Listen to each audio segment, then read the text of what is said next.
Hello students, आज की class में आपका स्वागत है। कुल जनसंख्या और वृद्धि दर। जनगणना की मदद से हम यह जान पाते हैं कि किसी देश, राज्य, जिले, गांव या शहर में कुल कितने लोग रहते हैं। घर घर जाकर पता करने के कारण जनगणना का यह आंकड़ा सर्वाधिक विश्वसनीय माना जाता है। भारत में पिछली जनगणना 2011 में हुई थी, जिसके अनुसार भारत में कुल 121 करोड़ 2 लाख लोग रहते थे, जबकि 2001 में भारत में 102 करोड़ और 87 लाख लोग रहते थे। इस प्रकार हमारे देश की आबादी पिछले 10 वर्षों में 17.6% बढ़ी। इसे हम जनसंख्या वृद्धि दर कहते हैं।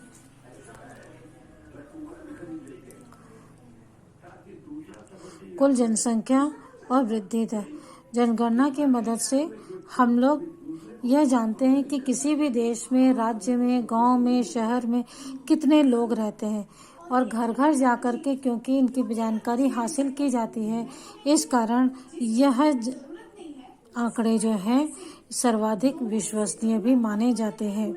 पिछली जनगणना भारत में 2011 में हुई थी, जिसके अनुसार भारत की कुल जनसंख्या 121 करोड़ 2 लाख थी, लगभग 2 लाख थी, और 2001 में भारत की जनगणना 102 करोड़ और 87 लाख थी। इस प्रकार हम देखते हैं कि भारत की जनसंख्या पिछले 10 वर्षों में 17.64% बढ़ गई है, और इसे ही बढ़ी हुई जनसंख्या को ही जनसंख्या वृद्धि दर कहते हैं। पृथ्वी की कुल आबादी 17.5% भाग भारत में रहता है। भारत से भी अधिक जनसंख्या वाला देश केवल एक है, चीन। यहाँ विश्व की आबादी का 20% लोग रहते हैं।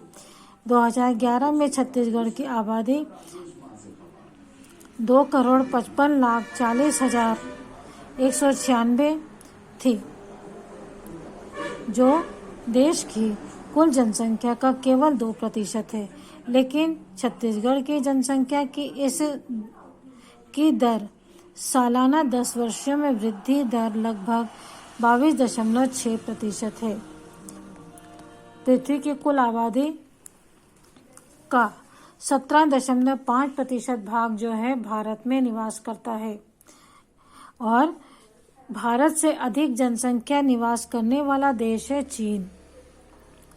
इस प्रकार हम कह सकते हैं कि भारत जो है विश्व में दूसरा जनसंख्या की दृष्टि से सबसे बड़ा देश है। भारत में जनसंख्या की दृष्टि से विश्व का दूसरा बड़ा देश है, और पहला देश है चीन। इसी प्रकार एक प्रश्न यह है बच्चों कि भारत क्षेत्रफल की दृष्टि से विश्व का कौन से नंबर का देश है।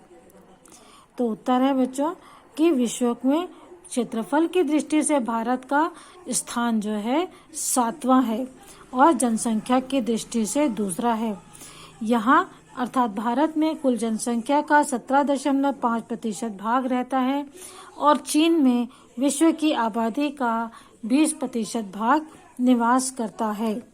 वहीं अगर हम छत्तीसगढ़ में 2011 की जनगणना को देखें, तो 2011 की जनगणना में छत्तीसगढ़ में 2,55,40,196 लोग निवास करते थे। यह भारत की कुल जनसंख्या का केवल 2% है, परंतु हम 10 वर्षों में जनसंख्या वृद्धि दर देखें तो छत्तीसगढ़ में 22.6% पिछले 10 वर्षों में जनसंख्या दर बढ़ी है, जो कि भारत की जनसंख्या दर से अधिक है। भारत में कितनी है? 17.64% है, और छत्तीसगढ़ में 22.6% है। इस प्रकार हम देखते हैं कि छत्तीसगढ़ की जनसंख्या वृद्धि दर भारत की वृद्धि दर से अधिक है। भारत में कुल कितने प्रतिशत लोग शहरों में और गांवों में रहते हैं, यह भी जनगणना से पता चलता है। भारत आज भी ग्रामीणों का देश है। यहाँ लगभग 69% लोग गांव में रहते हैं और केवल 31% लोग शहरों में रहते हैं। भारत पहले भी गांव का देश था और आज भी गांव का देश है। भारत में को गांव का देश कहा जाता है, इसलिए भारत में लगभग 69% लोग गांव में निवास करते हैं, जबकि 31% लोग शहरों में निवास करते हैं। जब देश स्वतंत्र हुआ तब हमारे देश के केवल 17% लोग शहरों में रहते थे। इससे भी हम अंदाजा लगा सकते हैं कि पिछले 60 वर्षों में भारत में शहरीकरण कितना बढ़ा है। छत्तीसगढ़ की आबादी का कितना हिस्सा शहरों में रहता है? हमारे राज्य में लगभग 23% लोग शहरों में रहते हैं, जबकि 2001 में 20% लोग ही शहरों में रहते थे।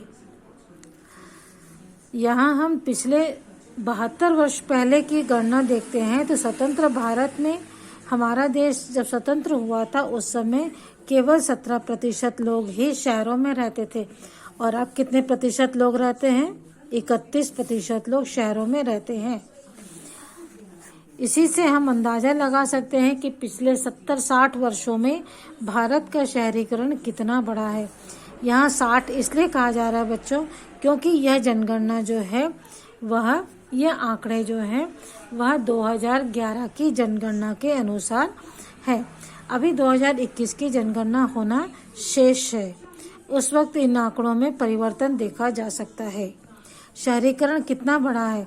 17% था और अभी 2011 में 31% तो लगभग दुगुना शहरीकरण भारत में बढ़ा है। हमारे राज्य छत्तीसगढ़ में 23% लोग 2011 की गणना के अनुसार शहरों में रहते हैं। कितने लोग रहते हैं? 23%। जबकि 2001 में जब छत्तीसगढ़ की नींव रखी गई थी उस समय 20% लोग ही शहरों में रहते थे।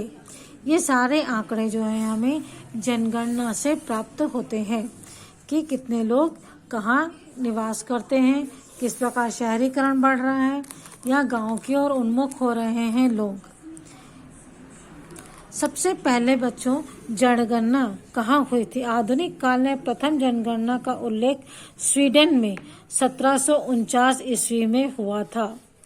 इसका उल्लेख हमें स्वीडन से पता मिलता है 1749 यानी 1750 ईस्वी में हमें इस जनगणना के उल्लेख का प्रथम उदाहरण देखने को मिलता है। ठीक है, तो बच्चों इस वीडियो में इतना ही। इसके आगे की वीडियो में आगे का पार्ट देखेंगे। Okay, bye.